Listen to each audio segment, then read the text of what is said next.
Bonjour à tous, c'est Valérie Samin de la laiterie des Ardennes. Je vous poste aujourd'hui, jeudi 4 juillet, la 12e vidéo. Je suis à Longlier, tout près de Neufchâteau. On est donc entre l'Ardenne et la Gaume. Et je suis en fait chez un de nos producteurs bio qui est en train de réaliser le travail de la semaine, qui est le chantier d'ensilage de récolte de métail, donc en coupe directe. Donc ici je me trouve sur une de ces parcelles qui est conduite en agriculture biologique depuis plusieurs années.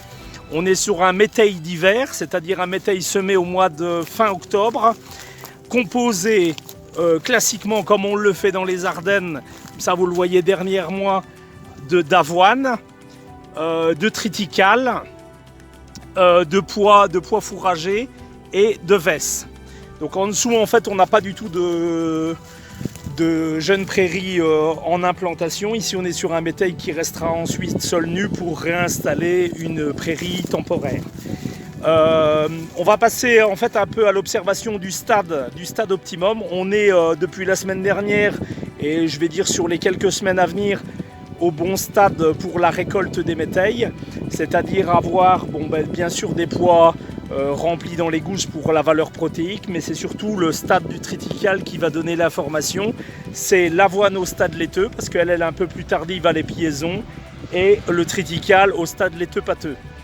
On passe à l'observation et ensuite on suivra l'ensileuse, donc de l'entreprise Lapraille, bien connue dans la région, qui s'est équipée d'une coupe spécifique classe. Donc vous l'avez vu, c'est une barre de coupe faucheuse avec quelques aménagements, c'est-à-dire des scies latérales, des scies à colza, parce que vous voyez bien la masse ici. En fait, la masse dépasse ma hauteur. Je sais bien que je ne suis pas très grand, mais on a par place plus d'1,80 m. Donc la récolte du métail en fauche, c'est quasi impossible. Faucher en déné, c'est quasi impossible. Donc on est obligé de récolter ce produit-là directement à la coupe d'ensileuse. On a beaucoup moins de pertes. Et ici, on a une qualité de récolte qui est très très bonne. Par le passé, il y avait des essais qui avaient été réalisés avec des récoltes via des becs Kemper et ça laissait beaucoup de fourrage au sol. Là, on est sur une très bonne récolte et on suivra ensuite l'ensileuse qui présente une barre de coupe de 6 mètres avec les 2 lames de scie colza.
Alors observons un petit peu le stade de récolte qui est optimum. Ici on est vraiment dans de bonnes conditions. Vu les conditions climatiques, il n'y a pas de raison d'attendre beaucoup plus parce que les céréales par ce temps-là, par déficit hydrique et grosse température, le stade des céréales va vite évoluer. On est sur aussi des sols très légers. Donc le triticale il passe vite du stade laiteux pâteux au stade pâteux dur, quoi. Donc je vous montre un petit peu le métail en visuel. Gros avantage du métail en conduite biologique, c'est d'avoir en fait une bonne couverture du sol. Donc on voit au sol on a très peu de salissement. On a quelques rumex qui sont passés au travers, mais ça c'est assez classique. Mais ici, même sur un semis en ligne, en fait, on n'a aucun problème. On a quelque chose qui est très propre. Voilà, triticale, les pois d'hiver qui sont au stade de grain formé, le triticale qui est en laiteux pâteux, donc le bon stade. Et puis en fait, on voit ici dans ce couvert-là, il n'y a presque pas d'avoine, elle n'est pas bienvenue. est très très peu développée. Donc en fait vous imaginez bien qu'on a une masse, surtout par la veste, hein, qui serait hyper compliquée à faucher. Tout se tient dans la masse, hein. Donc ici il y a eu même des tentatives d'essayer de faucher ça avec une faucheuse automotrice Krone Big 6 et bon bah voilà, ça fonctionne pas dans une faucheuse. Donc on est bien contraint d'avoir du matériel adapté à cette récolte. Le matériel présent, c'est une ensileuse de grosse puissance classe Jaguar 950 qui fait environ 620 chevaux.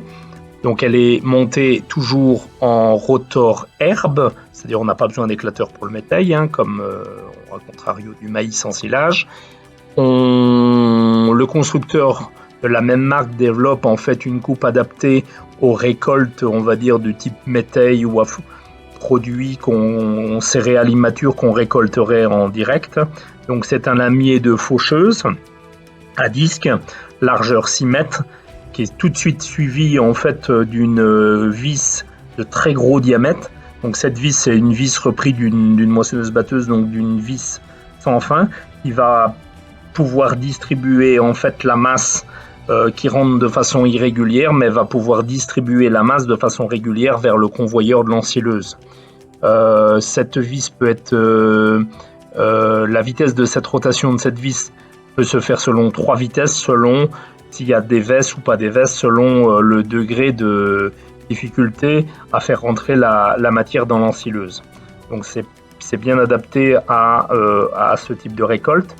On a des carénages tout autour qui permettent de bien rentrer et de ne pas écraser la végétation.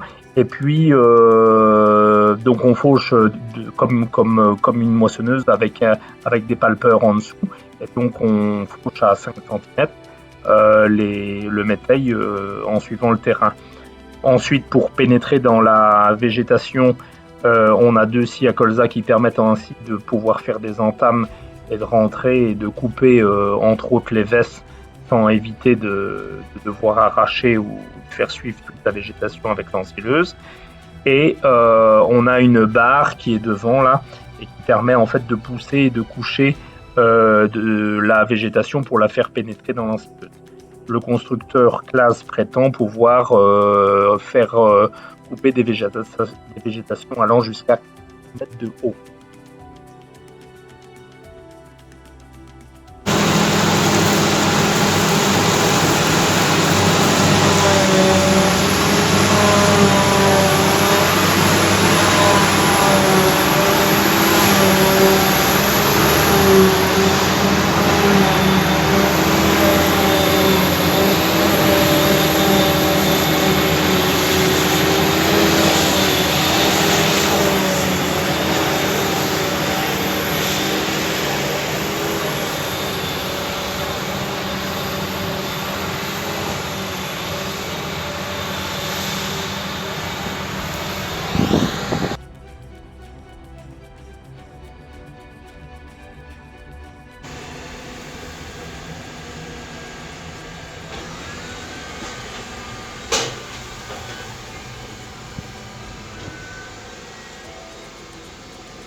Conclusion de cette vidéo numéro 12, ce qu'on peut dire par rapport à l'ensilage de métail. L'ensilage de métail présente de gros avantages en fait dans des sols et dans des régions où les potentiels de culture du maïs en silage sont plus limitantes, c'est-à-dire on va dire les Ardennes ou dans des cas de forte infestation de ravageurs tels que les sangliers. Donc le métail propose cette alternative de produire des quantités relativement importantes de rendement. On peut aller jusqu'à 10 tonnes de matière sèche avec une difficulté en enfilage récoltée comme maintenant au mois de juillet.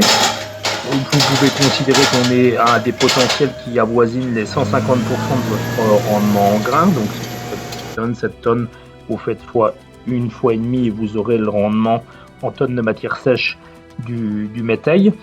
Alors on peut faire évoluer la qualité vers des métails plus protéagineux, c'est-à-dire avec plus de légumineuses pour augmenter la MAT. On se retrouve quand même toujours sur des fourrages qui sont avec des digestibilités qui peuvent être un peu plus limitantes qu'un maïs en silage, qui sont pauvres en amidon et ils vont avoir plus des vocations en fait de nourrir, on va dire partiellement des vaches laitières, mais pas intégralement, ou des vaches allaitantes et des troupeaux de jeunes bêtes.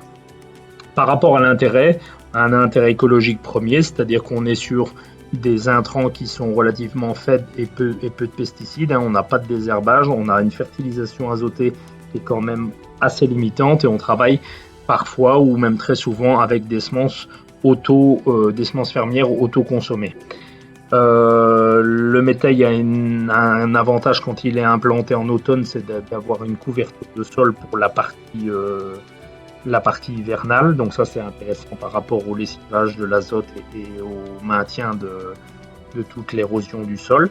Et puis après le métail libère relativement tôt les parcelles. Alors il les libère peut-être pas forcément au bon moment parce qu'on est en juillet, mais on peut ensuite réimplanter un fourrage en vue de réaliser soit du pâturage ou une coupe d'automne. Voilà.